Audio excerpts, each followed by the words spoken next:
தென்னாடுடைய சிவனே போற்றி, எந்நாட்டவர்க்கும் இறைவா போற்றி. அனைத்து தமிழ் உள்ளங்களுக்கும் கனிவான வணக்கங்கள். நிகழும் ஸ்ரீ மங்களகரமான குரோதி ஆண்டு ஜூலை மாதம் 17ஆம் தேதி புதன்கிழமை அன்று அனுசம் நட்சத்திரத்தில் ஏகாதசி திதியில் சுப்பிரம் நாமயோகத்தில் வணிசை கரணத்தினில் சித்த யோகம் கூடிய நன்னாளில் இந்த மகத்தான ஆடி மாதம் பிறக்கிறது. ஆடி மாதம் என்றதும் நம் நினைவுக்கு வருவது ஆடிப்பெருக்கு மட்டும்தான். ஆனால் இந்த ஆடி மாதத்தில் நிறைய சிறப்பு அம்சங்கள் உள்ளன. ஆடி செவ்வாய், ஆடி வெள்ளி, ஆடி பூரம், ஆடி அமாவாசை என வரிசையாக நிறைய தினங்கள் கொண்டாடப்படுகிறது.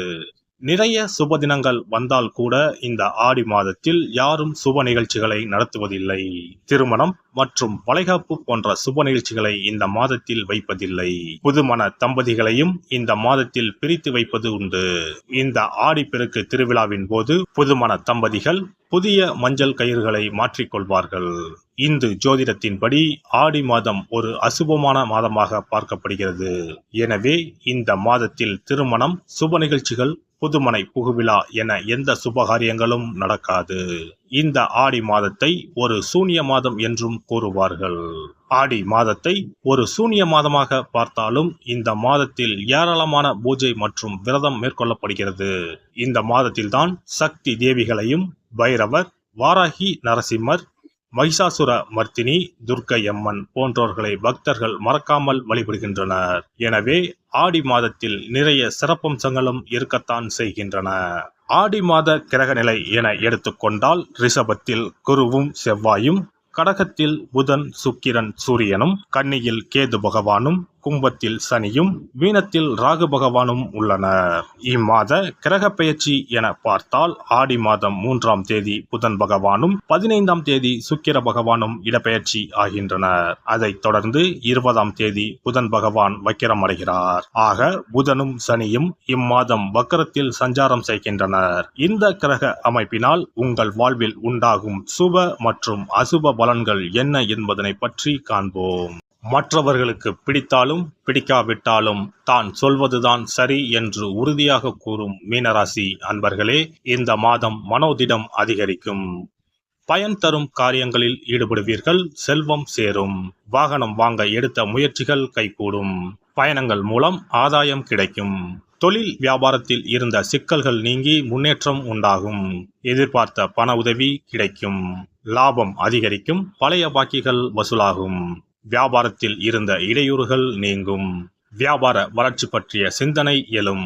அரசாங்கத்தில் எதிர்பார்த்த உதவிகள் கிடைக்கும். உத்தியோகத்தில் இருப்பவர்களுக்கு பதவி உயர்வு, சம்பள உயர்வு உண்டாகும். வேலைப்பளு குறையும். திடீர் நெருக்கடிகள் ஏற்படலாம். எச்சரிக்கையாக இருப்பது நல்லது. பயனற்ற பயணங்கள் உண்டாகலாம். குடும்பத்தில் மகிழ்ச்சியான சூழ்நிலை காணப்படும். உறவினர்கள் மத்தியில் மதிப்பு கூடும். கணவன் மனைவிக்கு இடையே நெருக்கம் உண்டாகும்.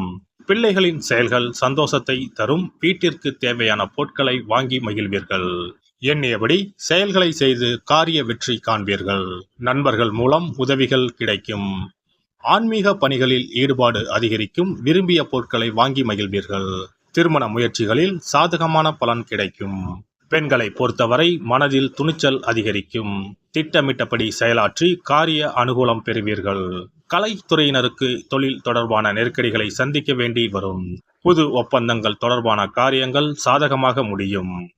புதிய பொறுப்புகள் சுமையாக வரும். நிதானம் தேவை. அரசியல் துறையினருக்கு அடுத்தவர்களிடம் வாக்குவாதத்தை தவிர்ப்பது நன்மை தரும். நீண்ட தூர தகவல்கள் நல்லவையாக இருக்கும். எதிலும் நிதானம் தேவை. மாணவர்களுக்கு பாடங்களை படிப்பது வேகம் பெறும். கல்வியில் வெற்றி பெறுவீர்கள். நட்சத்திர பலன்கள். புரட்டாதி நட்சத்திரம். இந்த மாதம் குடும்பத்தில் இருப்பவர்களின் செய்கையால் மன உளைச்சல் ஏற்படலாம். பிள்ளைகளுடன் சகஜமாக பேசி வருவது நல்லது. அவர்கள் நலனில் அக்கறை காட்டுவீர்கள். உத்திரட்டாதி நட்சத்திரம். இந்த மாதம் வீண் அலைச்சலும் காரிய தாமதமும் ஏற்படலாம். மற்றவர்களுக்காக பொறுப்புகளை ஏற்பதை தவிர்ப்பது நல்லது. பெண்களிடம் பழகும் போது கவனம் தேவை. நண்பர்கள் மூலம் வீண் அலைச்சல் குறையும். நேரம் தவறி உணவு உண்ண வேண்டி இருக்கும். நினைக்கும் காரியங்கள் தள்ளி போகலாம். ரேவதி நட்சத்திரம். இந்த மாதம் சக ஊழியர்களிடம் சகஜமாக பேசி பழகுவது நல்லது.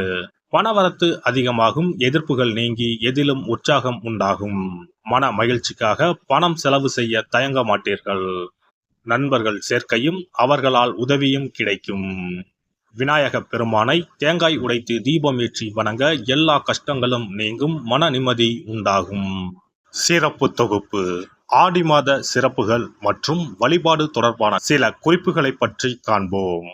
ஆடி மாதத்தில் சிவனின் சக்தியை விட பார்வதியின் சக்தி அதிகமாக இருக்கும் என்பது ஐதீகம். ஆடி மாத அமாவாசை அன்று மறைந்த முன்னோர்களுக்கு பிதுர் கடமைகளை செய்தால் ஆண்டு முழுவதும் பித்ருக்களுக்கு கடன் கொடுத்த பலன் கிடைக்கும். ஆடி மாதம் சுக்லா தசமியில் திக் தேவதா விரதம் இருக்க வேண்டும். அன்று திக் தேவதைகளை அந்தந்த திக்குகளில் வணங்கி பூஜித்தால் நினைத்தது நடக்கும். ஆடி மாதம் சுக்லபட்ச ஏகாதசி முதல் கார்த்திகை மாதம் சுக்லபட்ச ஏகாதசி வரை மாத உபவாசம் இருப்பது குடும்பத்தில் அமைதியை ஏற்படுத்தும். ஆடி மாத செவ்வாய்க்கிழமைகளில் கோவிலில் எலுமிச்சப்பழ விளக்கு ஏற்றினால் கூடுதல் பலன்கள் கிடைக்கும். ஆனால் எலுமிச்சப்பழ விளக்குகளை ஒருபோதும் வீட்டில் ஏற்றக்கூடாது. வளர்பிறை துவாதசி நாளில் தொடங்கி கார்த்திகை மாதம் வளர்பிறை துவாதசி நாள் வரை பெண்கள் துளசி பூஜை செய்து வந்தால் நினைத்தது நடைபெறும். வீட்டில் சகல செல்வங்களும் குவியும். ஆடி மாதம் செவ்வாய் வெள்ளிக்கிழமைகளில் காமாட்சி தேவியை வணங்கினால் திருமண தடைகள் விலகி சுபம் உண்டாகும். ஆடி மாதம் முழுவதும் மீனாட்சியை வழிபட்டால் குடும்பத்தில் அமைதி ஏற்படும். ஆடி மாதம் முத்துமாரியம்மனை மனமுருக வழிபட்டால் திருஷ்டிகள் விலகிவிடும். ஆடி மாதம் சுக்ல துவாதசியில் மகா விஷ்ணுவை நினைத்து விரதம் இருந்தால் செல்வம் பெருகும். ஆடி மாதம் சுக்லபட்ச ஏகாதசி தினத்தன்று அன்னதானம் செய்தால் சகல பாக்கியங்களும் கிடைக்கும். இம்மாதம் ஏகாதசி துவாதசி நாட்களில் அரச மரத்தை சுற்றி வந்து வழிபட்டால் வாழ்வில் மகிழ்ச்சி உண்டாகும். ஆடி மாத வெள்ளிக்கிழமைகளில் மகாலட்சுமியை வழிபட்டால் வீட்டில் செல்வம் சேரும். இம்மாதம் ஏதாவது ஒரு வெள்ளிக்கிழமை அம்மனை ஆவாகனம் செய்து வீட்டுக்கு வரவழைத்து வழிபடுவது சிறப்பை தரும். ஆடி மாதம் குத்து விளக்கை லட்சுமியாக பாவித்து அலங்கரித்து வழிபடுதல் வேண்டும். ஆடி மாதம் அம்மனுக்கு பால் பாயசம் சர்க்கரை பொங்கல் வைத்து வணங்குதல் வேண்டும். அம்மனை வழிபடும் போது மறக்காமல் லலிதா சகஸ்ரநாமம் சொல்ல வேண்டும்.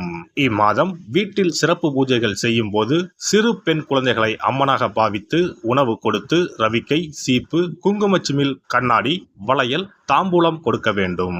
இம்மாதம் அம்மனுக்கு சாற்றப்படும் வளையல்களை பெண்கள் அணிந்து கொண்டால் திருமண பாக்கியம், குழந்தை பாக்கியம், சகல நலன்களையும் நீங்காத செல்வத்தையும் பெறலாம். ஆடி மாத வெள்ளிக்கிழமைகளில் அதிகாலையில் எழுந்து குளித்து தூய ஆடை அணிந்து சாணத்தை பிள்ளையராக பிடித்து செவ்வரளி, செம்பருத்தி, அருகு கொண்டு சூரிய உதயத்திற்கு முன்னர் விநாயகரை பூஜிக்க வேண்டும்.